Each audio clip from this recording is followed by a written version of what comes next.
হাততালি না, কোনো হাততালি না, এটা হাততালির ব্যাপার না, খুব দুঃখের ব্যাপার, আর্তনাদের ব্যাপার, চিৎকারের ব্যাপার। We want justice. ভেবে দেখো আজ ওই তিলক তোমার, যত ব্যথা কষ্ট আর তোমার শুধুই পিতার একা।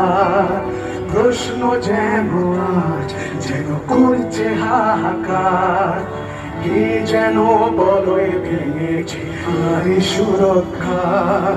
ভেবে দেখো আজ ওই অভয়ার পরিবার, একটাই প্রাণ শেষ হতে জীবন যেন শ্মশান। এই আমার সমাজ রোজ করছে প্রতিবাদ, তবে জানি না হাসির কি হবে, কি বুঝবে অপবাদ। অনবাস গ্রাম রেল মেট্রো স্বাধীন